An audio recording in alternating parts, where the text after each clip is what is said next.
All right, so cool. We're going to kick things off with my man, PJ. Hello!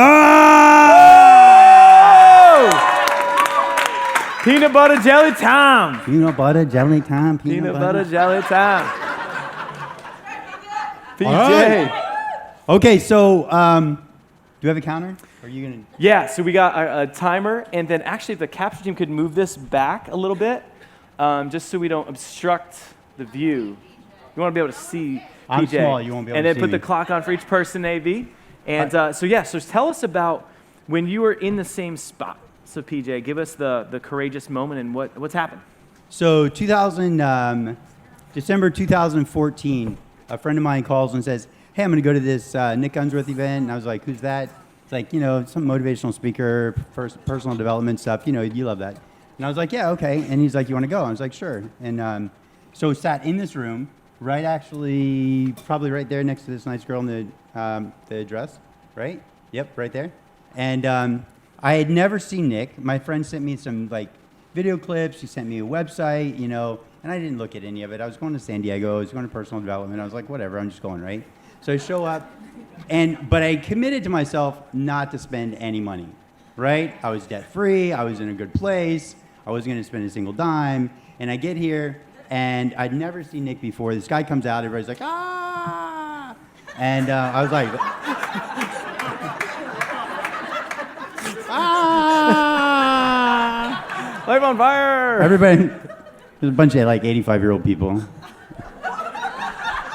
So, and that's my first introduction to Nick. So I get about halfway through. I walk on the glass. I pound my head against a board about 1,000 times.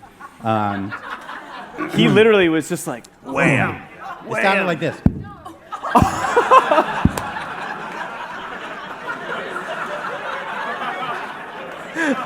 Oh my God. Prior to that, I could walk. Nick's fault. He was our first glasswalk victim. PJ! All right. Oh my God. Try to control yourself. There'll be autographs afterwards. No throwing. Never mind. I won't go Yeah, there. I was going to say the same. Yeah. Dude, I think we did the same I thing know, last time, right? yep. All right, my fault. Okay, so back to it. So anyway, I sat here and I was so enamored by Nick. And if anybody knows me, they know that I'm all about love. That's my thing. And I fell in love with Nick.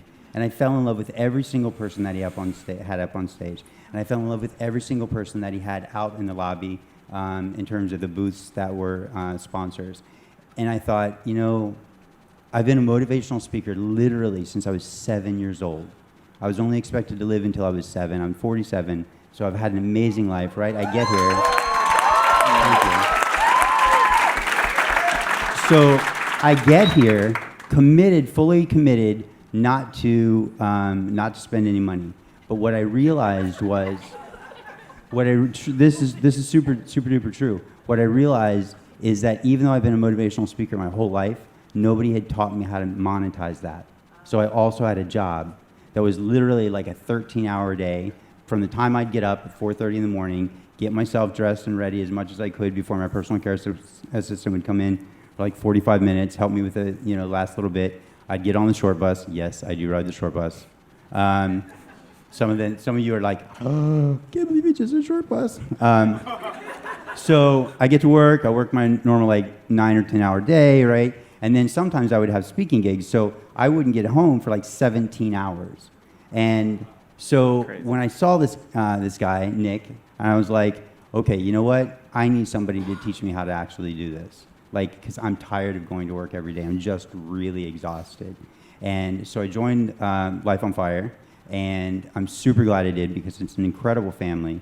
And when I got here, I didn't speak the language. For the first 3 months, I was like, I do not know what's coming out of that guy's mouth. He's talking funnels and strategies and click this and click that and Facebook something. And I was dirty talk to some.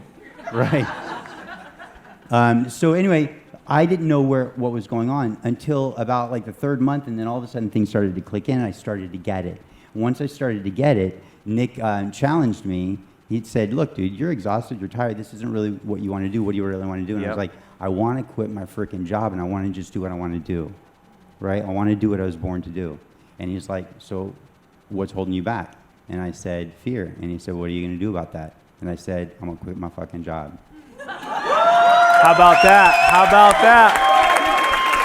How about that? I mean, so crazy with PJ. When you stated it publicly, that was a declaration, and you had a date. Oh, with a girl? No, but what was Yeah, wild? I set a date for my birthday, and I quit a week before my birthday, which is May 1st.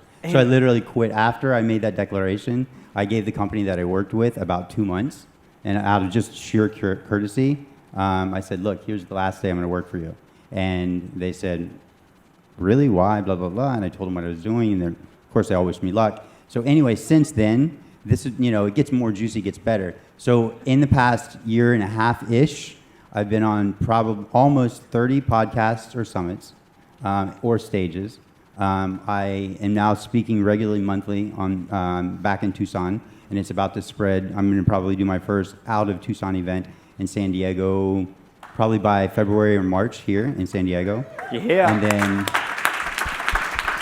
And then I'm looking at international events, probably by May or June. Dominican Republic is probably going to be my first place.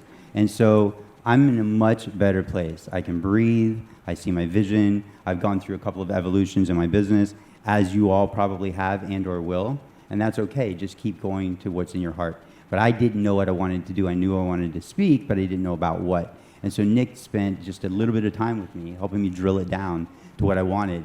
And I said, look, man, I know you're a spiritual cat. I'm a spiritual guy, right? So let's get into this. Like, as you're doing my VIP, if there's something you feel like that I should do, let me know. So we're like 4.5 hours into a 4-hour VIP, right? And Nick goes, I've got it! And he stands up and he's all excited. He's like, you should be the love guru. And I was like, yeah, baby. Because that's what you do as an entrepreneur. When you're scared as shit, you lean the fuck into it. Yeah. You lean into it. And that's what I got to say, yo. Oh! Mic drop. Mic drop! Throws it down. Oh my God. PJ, Can I get a hello?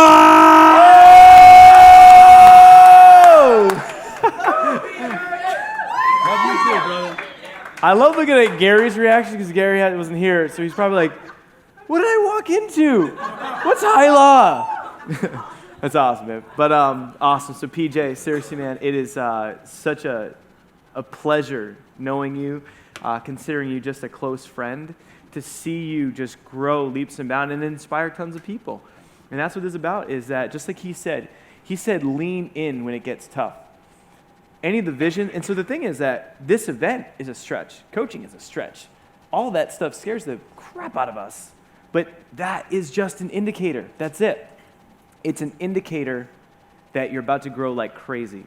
So the more you fear it, just have that awareness and say, you know what? Whoa, hey, hold on.